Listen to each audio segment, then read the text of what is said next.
ನಮಸ್ಕಾರ ವೀಕ್ಷಕರೇ. ರಾಜ್ಯದಲ್ಲಿ ಮುಂಗಾರು ಮಳೆ ಮತ್ತೆ ಚುರುಕುಗೊಂಡಿದ್ದು ಇಡೀ ಕರ್ನಾಟಕಾದ್ಯಂತ ವರುಣದೇವನ ಆರ್ಭಟ ಜೋರಾಗಿದೆ. ಹೌದು, ಭಾರತೀಯ ಹವಾಮಾನ ಇಲಾಖೆ ಅಂದರೆ IMD ನೀಡಿರುವ ಹೊಸ ಮಾಹಿತಿಯ ಪ್ರಕಾರ ರಾಜ್ಯದಲ್ಲಿ ಪ್ರಮುಖ ಜಿಲ್ಲೆಗಳಲ್ಲಿ ಈ ದಿನಗಳ ಕಾಲ ಭಾರೀ ಮಳೆಯಾಗುವಂತಹ ಸಾಧ್ಯತೆ ಇದೆ.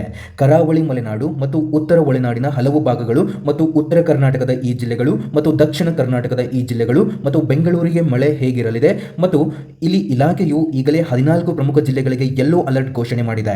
ಹಾಗಾದರೆ ಯಾವೆಲ್ಲ ಜಿಲ್ಲೆಗಳಲ್ಲಿ ಹೆಚ್ಚು ಮಳೆಯಾಗಲಿದೆ, ನಿಮ್ಮ ಊರಿನಲ್ಲಿ ಹವಾಮಾನ ಸ್ಥಿತಿ ಹೇಗಿರಲಿದೆ, ಮೀನುಗಾರರಿಗೆ ನೀಡಿದ ಎಚ್ಚರಿಕೆ ಏನು, ಈ ಎಲ್ಲ ಸಂಪೂರ್ಣ ಮಾಹಿತಿಯನ್ನ ಈ ಒಂದು ವಿಡಿಯೋದಲ್ಲಿ ವಿವರವಾಗಿ ತಿಳಿಯೋಣ. ವಿಡಿಯೋವನ್ನು ಎಲ್ಲೂ ಸ್ಕಿಪ್ ಮಾಡದೆ ಕೊನೆವರೆಗೂ ಕೂಡ ನೋಡಿ. ಹೌದು, ಹವಾಮಾನ ಇಲಾಖೆ ನೀಡಿರುವ ಪ್ರಮುಖ ಸೂಚನೆಯ ಪ್ರಕಾರ ರಾಜ್ಯದ 14 ಜಿಲ್ಲೆಗಳಲ್ಲಿ ಮುಂದಿನ ಕೆಲ ದಿನಗಳ ಕಾಲ ಸಾಧಾರಣದಿಂದ ಭಾರೀ ಮಳೆಯಾಗುವ ಮುನ್ಸೂಚನೆ ಇದೆ. ಹೀಗಾಗಿ ಈ ಜಿಲ್ಲೆಗಳಿಗೆ ಹವಾಮಾನ ಇಲಾಖೆ ಜಾಗರೂಕತೆಯಿಂದ ಇರಬೇಕೆಂದು ಯೆಲ್ಲೋ ಅಲರ್ಟ್ ನೀಡಿದೆ. ವೀಕ್ಷಕರೇ, ವಿಡಿಯೋನ ಕಂಟಿನ್ಯೂ ಮಾಡೋಕ್ಕಿಂತ ಮೊದಲು ನನ್ನೊಂದು ಚಿಕ್ಕ ರಿಕ್ವೆಸ್ಟು.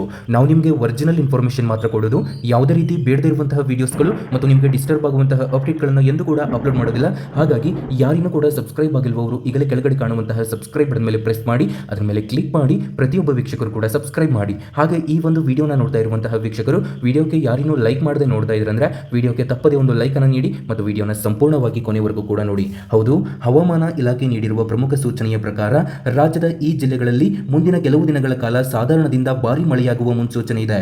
ಹೀಗಾಗಿ ಈ ಜಿಲ್ಲೆಗಳಿಗೆ ಹವಾಮಾನ ಇಲಾಖೆ ಜಾಗರೂಕತೆಯಿಂದ ಇರಬೇಕೆಂದು ಯೆಲ್ಲೋ ಅಲರ್ಟ್ ಇವಾಗ ಆಲ್ರೆಡಿ ನೀಡಿದೆ.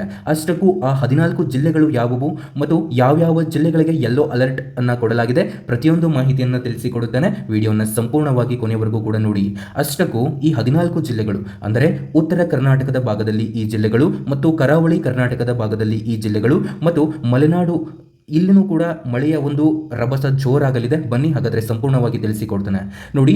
ಉತ್ತರ ಕರ್ನಾಟಕದ ಭಾಗದಲ್ಲಿ ರಾಯಚೂರು, ಕಲಬುರಗಿ, ಬೀದರ್, ವಿಜಯಪುರ, ಬಾಗಲಕೋಟೆ, ಬೆಳಗಾವಿ, ಧಾರವಾಡ ಹಾಗೂ ಗದಗ ಜಿಲ್ಲೆಗಳು. ಈ ಕರಾವಳಿ ಮತ್ತು ಮಲೆನಾಡಿನ ಭಾಗದಲ್ಲಿ ಈ ಜಿಲ್ಲೆಗಳು ಅಂದರೆ ಉತ್ತರ ಕನ್ನಡ, ಶಿವಮೊಗ್ಗ, ಚಿಕ್ಕಮಗಳೂರು, ಮೈಸೂರು, ದಕ್ಷಿಣ ಕನ್ನಡ ಮತ್ತು ಉಡುಪಿ ಜಿಲ್ಲೆಗಳು.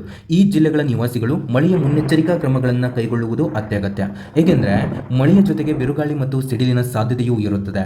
ನೋಡಿ, ಕರಾವಳಿ ಭಾಗದಲ್ಲಿ ಕಡಲಾರ್ಭಟ ಮತ್ತು ಗಾಳಿಯ ಮುನ್ಸೂಚನೆ. ಅರಬ್ಬಿ ಸಮುದ್ರದ ದೈತ್ಯ ಅಲೆಗಳು ಬಲವಾಗಿ ಬೀಸುತ್ತಿರುವ ಗಾಳಿ, ಕಡಲ ತೀರದಲ್ಲಿ ನಿಂತಿರುವ ದೋಣಿಗಳು, ತೆಂಗಿನ ಮರಗಳು ತೇಲಾಡುತ್ತಿರುತ್ತವೆ. ಈ ಒಂದು ದೃಶ್ಯವನ್ನು ನೀವು ನೋಡ್ತಾ ಇರ್ತೀರಾ. ಈಗ ಕರಾವಳಿ ಭಾಗದ ಹವಾಮಾನ ಪರಿಸ್ಥಿತಿಯನ್ನು ನೋಡುವುದಾದರೆ ಉತ್ತರ ಕನ್ನಡ, ಉಡುಪಿ ಮತ್ತು ದಕ್ಷಿಣ ಕನ್ನಡ ಜಿಲ್ಲೆಗಳಲ್ಲಿ ವರುಣನ ಆರ್ಭಟ ಕೊಂಚ ಜೋರಾಗಿಯೇ ಇರಲಿದೆ. ಸಮುದ್ರದ ತೀರದ ಪ್ರದೇಶದಲ್ಲಿ ನಿರಂತರ ಮಳೆಯಾಗುವ ಸನ್ನಿವೇಶ ನಿರ್ಮಾಣವಾಗಿದೆ.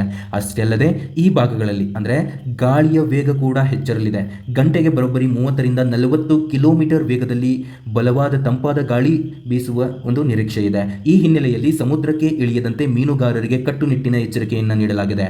ಸಮುದ್ರದಲ್ಲಿ ಅಲೆಗಳ ಆರ್ಭಟ ಹೆಚ್ಚಿರಲಿದ್ದು ಕರಾವಳಿ ತೀರದ ನಿವಾಸಿಗಳು ಹಾಗೂ ಪ್ರವಾಸಿಗರು ಜಾಗರೂಕರಾಗಿರಬೇಕು.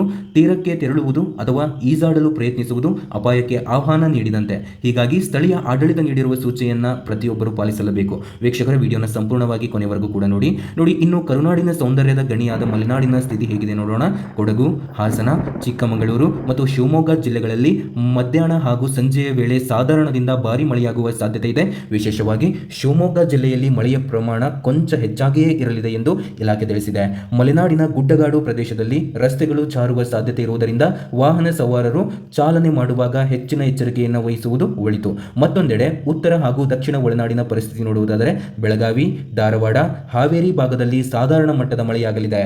ಹಾಗೂ ರಾಜಧಾನಿ ಬೆಂಗಳೂರು ಸೇರಿದಂತೆ ದಕ್ಷಿಣ ಒಳನಾಡಿನ ಪ್ರಮುಖ ಜಿಲ್ಲೆಗಳಾದ ಮೈಸೂರು, ಮಂಡ್ಯ, ಬೆಂಗಳೂರು ಮುಂತಾದ ಕಡೆಗಳಲ್ಲಿ ಜುಲೈ 29ರವರೆಗೆ ವಾತಾವರಣ ತಂಪಾಗಿರಲಿದ್ದು ಅಲ್ಲಲ್ಲಿ ಸಾಧಾರಣ ಮಳೆ ಮುಂದುವರಿಯಲಿದೆ.